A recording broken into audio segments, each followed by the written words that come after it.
Olá, pessoal do meu canal. Queria primeiro agradecer, né, pelo vídeo anterior, muita gente gostou. Obrigada.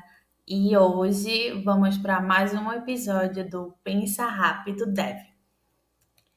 E no vídeo de hoje vamos descomplicar duas formas, né, de fazer um contrato de uma aplicação, que é o contrato first e code first.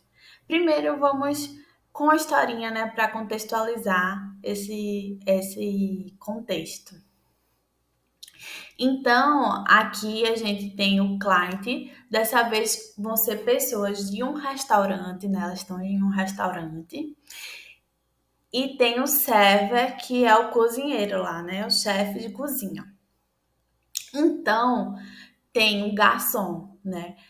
Esses clientes, né, essas mulheres, elas poderiam ir lá na cozinha, né, pegar. Sendo que além de ficar muito bagunçado, né, ia tirar, poder atrapalhar o server, né, que é o cozinheiro, e elas também não iam ter tanto domínio como o cozinheiro tem de fazer sua própria comida, né? Ele já tem essa função, né? Ele já tem essa responsabilidade.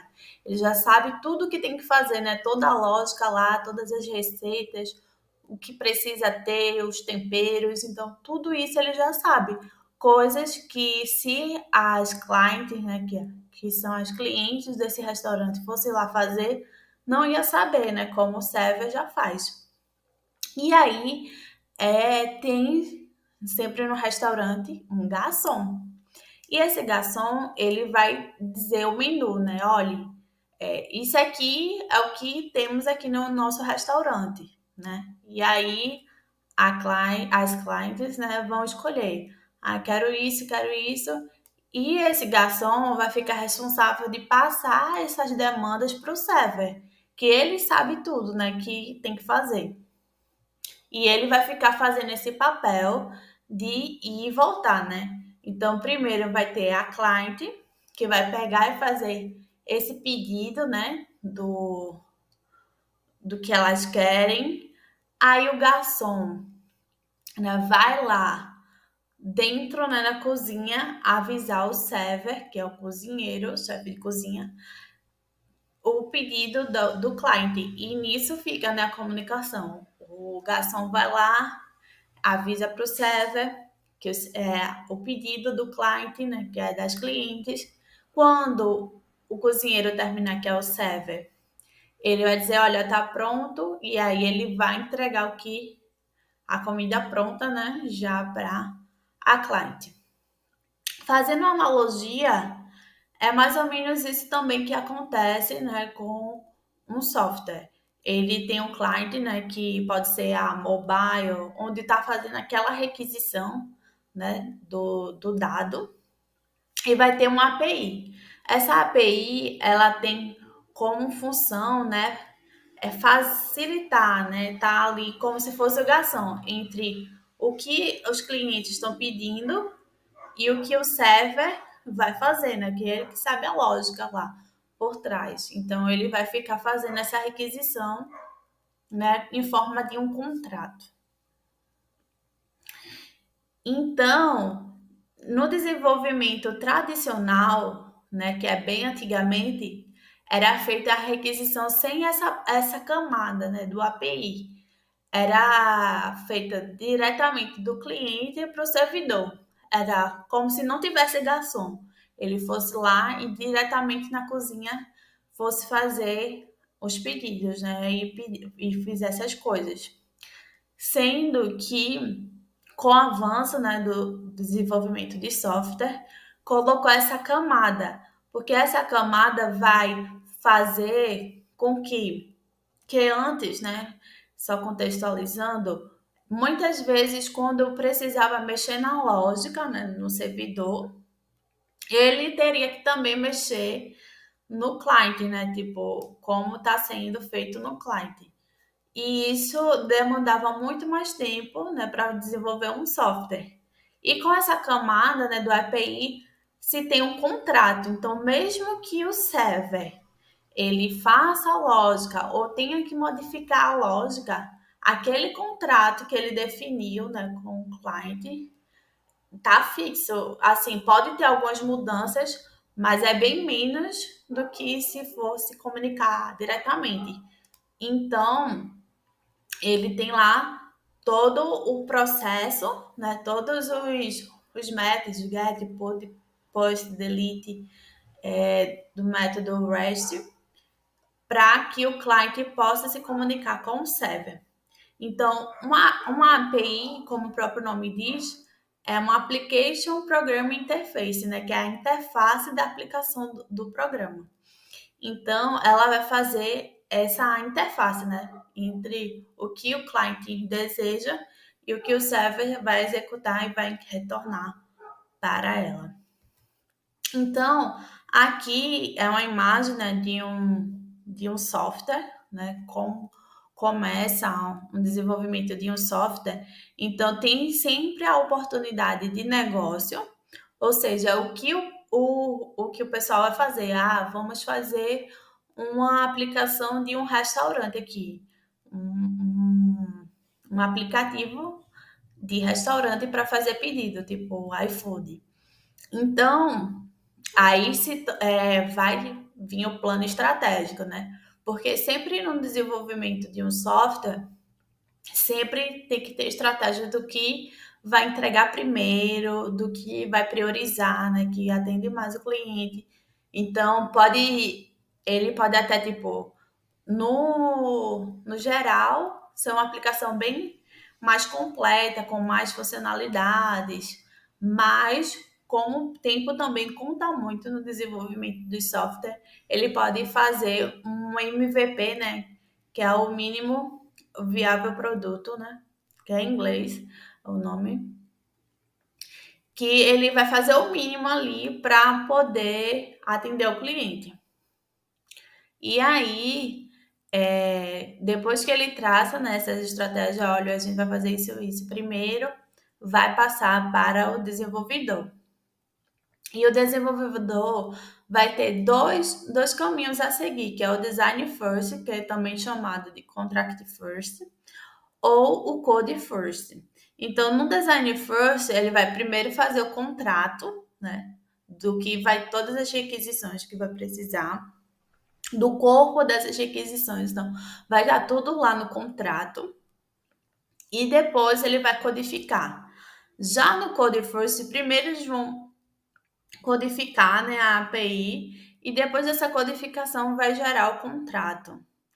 E depois de tudo isso, ele vai passar por uma governança, né, do contrato para poder fazer a integração entre que a API é justamente a integração entre o cliente e o server, certo? Mas vamos ver qual é as vantagens, né, de cada um deles. No Code First, ele tem as vantagens de ser da velocidade, né? Então é bem mais rápido você chegar lá e já começar a desenvolver, né, a fazer o código. Também tem a questão da agilidade, que se torna mais rápido, né, a princípio. E também a automação com as bibliotecas, porque tem muita biblioteca pronta e você vai já fazendo o código ali, já utilizando elas para facilitar, né, na sua codificação. Mas também tem o Contract First. E aqui tem uma tela de exemplo, né? Então tem aqui no Contract First é muito usado o Swagger. Então, o Swagger, você vai fazer todo o contrato e ele vai gerar esse templatezinho aqui que fica mais fácil para o usuário, né? Ou seja, se sua aplicação for consumida por outras, então isso aqui vai facilitar muito na integração entre as APIs. Então, geralmente, em grandes empresas, faz muito contract first, por isso, por estar sendo mapeado, né? E isso vai ter algumas vantagens, como a melhoria, né, do design da API. Então, vai ficar um código mais organizado, as classes, os métodos, bem organizado para atender esse contrato.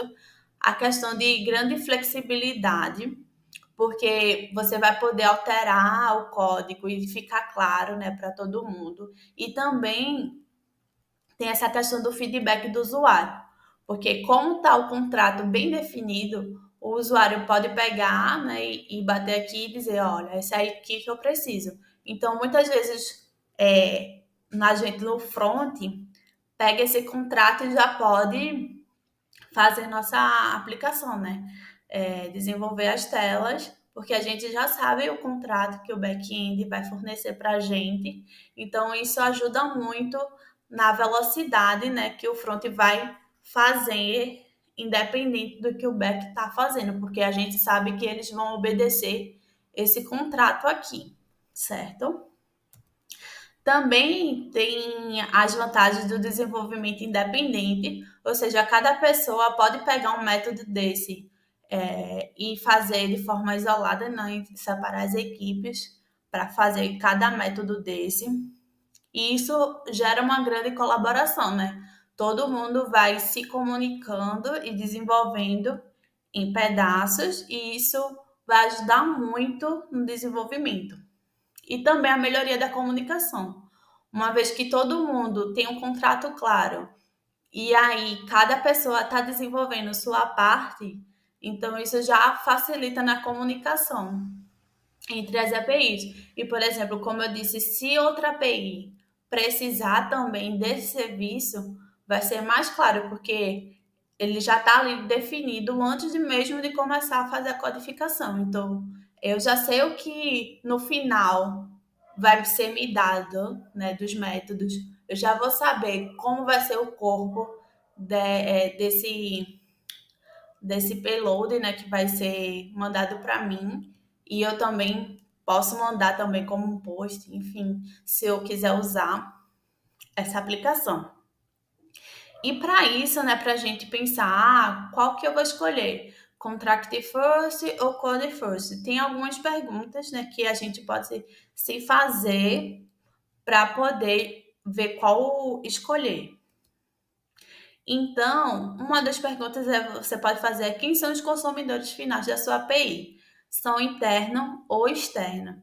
Porque se uma API for interna, só você, né, da sua empresa vai usar, então pode ser o Code First, que é bem mais simples, né? A pessoa já pode ir codificando e ganhar mais agilidade, né?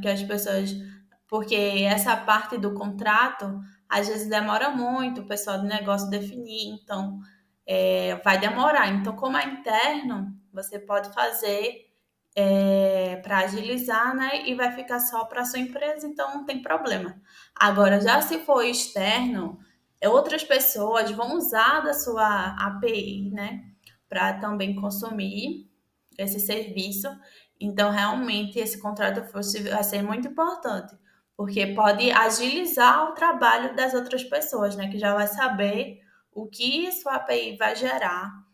E isso ajuda na agilidade delas, né? Para elas também seguir no desenvolvimento. Em empresa grande, isso é muito importante, porque há muitas aplicações sendo feitas ao mesmo tempo, né? Cada equipe vai fazendo um pedacinho. E devo me preocupar com seguir padrões abertos, ou seja, eu preciso ter um padrão, né? Definir um padrão. Se você não precisa, isso não é importante, definir um padrão. Pode ser o code first, né? Pode fazer a codificação primeiro. Mas se já precisa ter um padrão, já tem um padrão estabelecido, então realmente precisa ser o contract first, né? Primeiro estabelecer o contrato. Que necessidade ou problema meus consumidores têm em outras integrações? Então, eu tenho que saber, né, se os consumidores vai ter alguma modificação futura, né, para poder escolher entre um e outro. E isso já está estabelecido no contrato, né? Se tiver alguma mudança, alguma evolução, então eu já posso mapear isso e colocar no meu contrato. Por exemplo, agora eu não vou ter a função delete, mas eu pretendo no futuro colocar. Então, eu posso já deixar mapeado isso e depois, quando precisar, já ter lá como fazer, né, essa requisição de deleção, de exclusão. E qual o problema se a sua API está resolvendo, né, para o consumidor. Então, isso precisa estar claro. O que você está resolvendo para o consumidor? Você vai fornecer quais requisições? Como eu disse, né? Às vezes um serviço integra com outro. Por exemplo, para formar um payload mais completo, um fornece o saldo, por exemplo, o outro fornece a informação de um documento ou do seu nome. Então, essas informações precisam estar juntas. Então, eu preciso desses dois serviços juntos para poder gerar o que o front-end precisa, por exemplo. Então, tudo isso precisa ser pensado, né, para escolher um dos dois. E para finalizar o vídeo, né, qual das duas você mais utiliza no seu dia a dia como desenvolvedor?